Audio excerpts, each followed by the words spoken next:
So as you can tell, I've been on a little bit of a true crimes kick over here. I can't guarantee how long I'll be doing these types of videos for.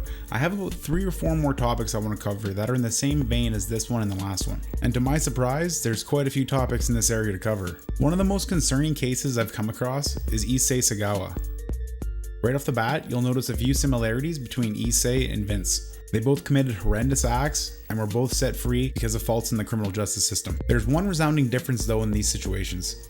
Where Vince is vilified from the public for what he's done, Issei was able to capitalize and monetize his brutal crime, and in a sense become somewhat of a celebrity in his home country. So again, I feel like I have to warn you, this video is going to be pretty rough, not for the faint of heart. Issei's story is a pretty messed up one. There isn't going to be any graphic imagery or anything like that, but the subjects covered definitely warrant a warning. With that said, to understand how it got to this level of insanity, we have to go through the series of events that led Issei to commit his crime and the aftermath that followed. Issei has partook in countless interviews over the years, and as gruesome as his story is, there's a lot of issues that it does bring to light, issues that need to be addressed in our criminal justice system. One of the only redeeming qualities about Issei is the fact that he's very honest about his past. Whether that's because he craves the fame he's received from it, or he lacks shame and empathy, it's really up to you. Sometimes people misunderstand and say it was an impulsive act and that I was sexually infatuated.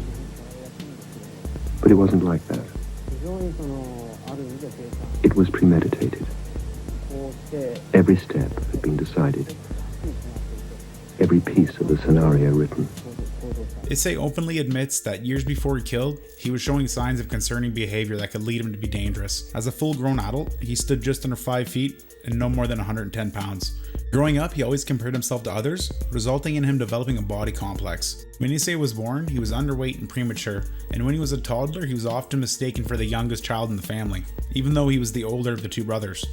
One of the pivotal events that happened in his childhood happened when he was 3 years old. His uncle would often tell the younger rambunctious kids in the family that if they were bad or misbehaved, the parents would end up throwing them all in the cooking pot as punishment. This stayed with Issei, and he would often have nightmares where him and his younger brother were boiled alive. I think it's safe to say it had some long-term effect on him. Issei also developed a sex drive quite early on, and he even admitted to messing around with the family dog. But it wasn't until his adolescence that his interest shifted to even worse things like cannibalism. For me, eating is an extension of seeing someone I like, of touching someone I like, and smelling someone I like, and kissing someone I like. What I mean is, because of this desire for something unattainable, I like to see, I like to feel, I like to kiss, and then I like to eat. It's an extension of the others. So for me, eating was not a particularly extreme action. I warned you, there are parallels between this and the Vince Lee story, but where Lee's crimes could be argued as a freak accident, a spur-of-the-moment snap, Issei was a slow build that shows years of premeditation and a clear, slow process of a creepy mongoloid turning into a cannibalistic monstrosity. Issei describes in an interview a specific time in his life when these urges were brought to light. During his early adolescence, his family took him and his younger brother to a local swimming pool. While he was there, he was mesmerized by a much larger boy's figure. He found himself aroused by the other swimmer's thighs and much larger legs. He claims this is when he first wondered what it would taste like. He says it was initially confusing to him because he wasn't necessarily attracted to the individual. He was aroused at the thought of consuming their flesh. And this would slowly wrap into a fantasy of his later on in his life, based around power. Because of my cannibal desire, my personality had seriously become, how do I say it? It was swallowed up by my obsession. When he was in his late teens, a Caucasian woman who was on vacation was found dead in her car in his neighborhood. He often claimed that this incident really stuck with him because he wasn't interested in killing someone, he just wanted the body, and the thought of stumbling across one really took over his imagination. This is when his urges and fantasies really took hold. Sometimes he would walk the streets at night hoping to stumble upon a similar situation. Issei is without a doubt one of the most deranged individuals I've ever heard of. It wasn't until he was 23 that things would finally take a more sinister route. By this time in Issei's life, his fantasies were becoming something he could no longer control. See, Issei was only interested in one type of woman, tall Western or European white females, tall women with the traditional swimsuit body. The reason it became white women is intimately tied up with Japanese history and culture. We're in a unique historical position. When the Western powers, led by Britain, were colonizing Asia, Japan was the only country spared this process. The Japanese felt they had to catch up and westernize themselves in order to avoid the threat of colonization. We became a split people, outwardly Western, inwardly still Oriental. Luckily, being in Japan, there wasn't that many opportunities for him to pursue his fantasies, but when he did have the chance, he took it. Around this time in Issei's life, a German woman moved into his neighborhood and he found himself immediately attracted to her. Within a few days, he was planning to assault her. He waited till nighttime, dressed in dark clothes, and wore a Frankenstein mask. He climbed into her room via window, and at the time she was fast asleep. Issei looked around the room for an object to strike her with in case she woke up, and he grabbed a nearby umbrella and slowly drew closer. He reached out and touched her arm, and in that moment she woke up. Issei was taken by surprise, and he tried to flee, but adrenaline was flowing, and this woman quickly grabbed him and overpowered him. All the commotion in the house alerted the family, and they quickly called the police, and he was arrested for attempted rape. But in the end, all the charges would be quickly dropped. Issei's father made a deal with the family to pay restitution to them so they wouldn't pursue any legal actions. The family also arranged for him to get assessed by mental health professionals, and after a year of outpatient therapy and counseling, the psychologist deemed him a dangerous individual driven by his fantasies, a clear indicator of what was to come for the future. 4 years later, 1977, Issei moved to France to pursue his post-secondary education. He was attending a university in Paris for a PhD in literature. While Issei was in Paris, his dark urges would come to the surface once again. He was consistently surrounded by what he wanted most. Back home in Japan, he was able to control himself better because there weren't a lot of Caucasian women around, but not in Paris. Almost every night, Issei would invite prostitutes over to his apartment and flirt with the idea of shooting them. I don't want to kill, but I couldn't find any way to eat the girl's meat fresh, so I thought I have to kill. For 4 years this continued, until one fateful day in May 1981, Issei met a woman named Renee Hartfeld. They were classmates and they would often talk to each other. Issei was immediately infatuated by her. He wrote her poems and drew pictures of her. She was nice to him and treated him like anyone else. One could say they even became friends. Within weeks of meeting her, he invited her over for dinner and told her how he felt. Renee, already being committed to another man, turned him down, crushing any hopes he had with her. The exact story changes over the years, but from what I've gathered, Issei almost shot her that night, but for some unknown reason he didn't, and she left safe and sound. But her safety was only temporary, because Issei immediately regretted letting her go. It was as if I'd had this dream for such a long time, and if I didn't act it out, I probably wouldn't have another chance to do it when I got back to Japan.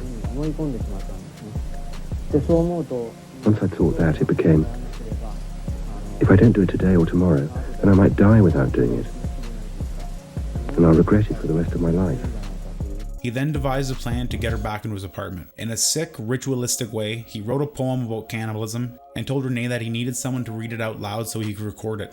She was reluctant at first, and Issei was so determined he ended up paying her just to get her in there. 10 days after her first visit, Renee once again found herself alone in Issei's residence, except this time, she wouldn't make it out alive. His plan was successful. He was able to capitalize off of Renee's friendly and caring nature and convince her to return. Once she was given the poem to read, Issei went and retrieved his hunting rifle and shot her in the back of the head, killing her instantly.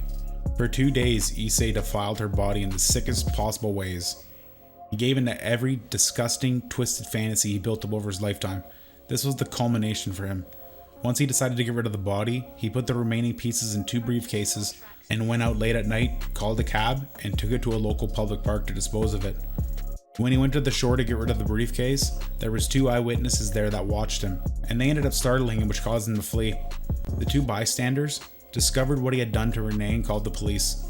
The description of what was found is horrible, because it was 2 suitcases found by passers-by and containing pieces of human body. It was appalling, nightmarish. The cab driver also reported strange behavior from him, so the police had a good idea of where to initially look. Once they arrived at Issei's residence, to their horror, they found pieces of Renee in his refrigerator, and they found photos he took of himself in the crime scene. That night, Issei was quickly arrested for her murder. Cet homme est un anthropophage. Il s'appelle Issei Sagawa, japonais né à Kobe il y a 32 ans. Jeudi dernier, il a tué d'une balle dans la tête sa camarade de faculté, Renée Hartfeld, une Hollandaise de 25 ans. Puis il a dépecé le corps, l'a conservé chez lui jusqu'à samedi soir, et pendant ces 2 jours, à plusieurs reprises, il a mangé des morceaux de la chair de sa victime. Lorsque les policiers l'ont arrêté hier soir, il y en avait encore dans son réfrigérateur. In France, one of their main components in their criminal justice system is based around the psychological, psychiatric aspect of the crime. Before any trial can be commenced, the person in question has to be found sane and fit to stand trial. Even though Issei shows clear premeditation, because of the horrendous nature of the crime, he was immediately declared insane and not fit for trial. A judge ordered him to be held indefinitely in a mental institution in France. Funny thing is that while he was there, he was examined by psychologists and they all declared him to be sane, and that in the end he was motivated by one thing and one thing only, his disgusting sexual urges. So 2 things happened next. First, because he was initially deemed unfit for trial, his records were locked by the court, so he was sitting in a type of limbo while being held for an indefinite amount of time in France. He wasn't charged with any crime due to being deemed insane, so there was no criminal trial. They were just holding him in a mental hospital. The second thing to happen is his father, Issei Sagawa, who was president of the Karuta Water Industries in Tokyo, employed the best defense lawyer he could find in France. The lawyer got in contact with the Department of Internal Affairs and the Public Health Board about how the French taxpayers shouldn't be responsible for taking care of a Japanese citizen, and Issei should be extradited to his home nation for them to deal with him. And his father's plan worked, but they did have one condition: he was banned from returning to France, but he was released into his father's custody. And when they arrived back in Japan, his father quietly and quickly arranged to have transportation for Issei to a mental hospital, so it seemed like to the press and local news that he was simply continuing his incarceration. Except according to Japanese law, Issei was actually a free man. He hadn't been convicted of a crime in Japan, and all records of his crime in France were locked due to the fact that he was deemed unfit to stand trial. 15 months he stayed in a mental institution, and then he checked himself out. Completely free man. And surprisingly enough, the public ended up being split on him. Some thought that when he was set free, it was sort of a slap in the face and a blatant injustice. That's the side I'm personally on. But there was also a section that was curious and even supportive. News journalists and book writers all were fighting for the chance to interview him and talk to the cannibal who walks free. Issei was initially reluctant, but once the media started to ask his thoughts and opinions on recent murders and crimes, he started to open up more and he seemed to almost enjoy all the attention he was getting because of it. I don't know if it was his openness in which he talked about his crimes or the shocking nature of them, but the public was intrigued by Issei. During the early 90s, he spent most of his free time traveling overseas with young women he met online. He would meet up with them, take them on vacation for weeks at a time, and then come back to Japan and pick up right where he left off, monetizing his horrendous crime. The traveling is very concerning for a man to this day admits that he's not cured and still has the same evil sexual urges. My kind of desire is just the same. When I see all the beautiful girls' legs, I want to eat. So I'm not cured at all. As far as his own family went, well, his father ensured his freedom, but the incident had lasting effect on the whole family. His father ended up stepping down from his position at work, his mother tried to commit suicide out of shame, and his younger brother went into severe depression. Issei, on the other hand, managed to not only capitalize off the situation, but build an entire monetizable business off of it. He sold books, he's done countless interviews not only in Japan but overseas, he's spoken at university presentations, and he even produces art created around his crime. He retold his story at the point of view in numerous books, and even has an indie film out right now from the perspective of him and his younger brother. And that's far from his only time in cinema. As sick as it sounds, he even started his own production company and has starred in adult BDSM films. I don't have anything to say, but I'm extremely disappointed. Today, Issei is approaching 70 years old. His health is failing and he needs assistance from his younger brother in the final stages of his life. And all I can say is that when this guy does die, I hope the fame and intrigue goes with him, because maybe then we might be able to start looking at the real issues that were overshadowed. Issues like the disconnection between our criminal justice and mental health systems, or the general lack of responsibility of the courts when dealing with a person like this. I have no idea what the course of direction that should be taken. I just know at least more countries should adopt the Son of Sam law in some situations like this. I understand the importance of freedom of speech, but a man who's been deemed a danger to the public and who's committed crimes that are borderline unspeakable shouldn't have walked free, and he definitely shouldn't have had the ability to monetize his crimes with little to no outrage or outcry from the public. Hopefully in the future, this situation is looked at differently, less on Issei and his horrendous nature of his crime, and more about the issues brought to light and how the system inevitably failed when dealing with him.